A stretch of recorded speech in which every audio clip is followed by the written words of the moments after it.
एक गांव में एक जमींदार रहता था और वो जो भी बोलता था उसकी बातों को सभी बड़े अदब से सुनते थे और उसे ब्लाइंडली फॉलो भी करते थे।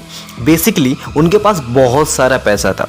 बाद में रिसर्च करने पे पता चला कि उनके बाप दादाओं ने उनके लिए अच्छी खासी प्रॉपर्टी छोड़ दी है और इस वजह से वो अमीर है और इतने ज़्यादा अमीर है कि उसके आने वाले 5 जनरेशन अगर काम ना करे तब भी वो अमीर ही रहेंगे।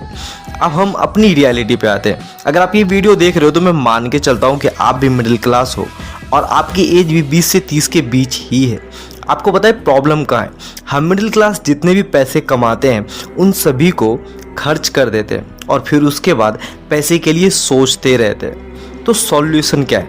मान लेते हैं आप 15 से 20 हज़ार रुपये महीने का कमाते हो और उसमें से अगर आप 1500 से 2000 रुपये इन्वेस्ट करना चाहो तो आप आराम से कर सकते हो, ये बड़ी बात नहीं है। लेकिन प्रॉब्लम यही है, कुछ लोग सोचते हैं कि अगर इतना ही इन्वेस्ट करना है यानी 1000 या 1500 ही इन्वेस्ट करना है तो आज क्यों, अगले साल से कर देंगे। और यही प्रॉब्लम है और वो अगले साल कई सालों में निकल जाता है। लेकिन यहाँ पे आपके पैसे से ज़्यादा इम्पोर्टेंट आपकी एज और आपका टाइम है। चलो एग्जाम्पल से समझते हैं।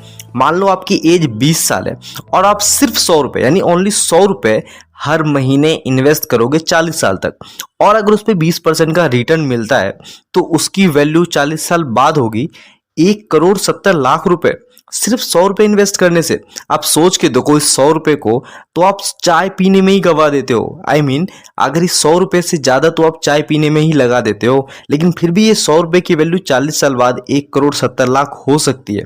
क्यों? क्योंकि आपके टाइम की वैल्यू है और कंपाउंडिंग में आपका टाइम बहुत मैटर करता है। अब सवाल आता है कि इन्वेस्टमेंट कहाँ करें। अगर आपको इन्वेस्टमेंट के बारे में कुछ भी नहीं पता तो आप मेरी ये वीडियो देख सकते हो, इसमें मैंने स्टेप बाय स्टेप सभी चीज़ों को एक्सप्लेन किया है। लेकिन अगर आपको इन्वेस्टमेंट के बारे में थोड़ा बहुत भी पता है और अपनी सैलरी का 20 या 30% इन्वेस्ट करना चाहते हो तो आप मेरी ये दोनों वीडियो देख सकते हो, इससे आपको बहुत सारा आइडिया मिल जाएगा। लेकिन हमेशा इन्वेस्टमेंट अपने रिस्क और अपने रिसर्च पर ही करें। अब हम अपनी इस जमींदार वाली स्टोरी को देखें तो हमारा गोल भी सिर्फ खुद को फाइनेंशियल इंडिपेंडेंट बनाना नहीं होना चाहिए, बल्कि अपने आने वाली जनरेशन को भी फाइनेंशियली फ्री बनाना होना चाहिए, ताकि जो प्रॉब्लम हम फेस कर रहे हैं वो उनको ना करना पड़े।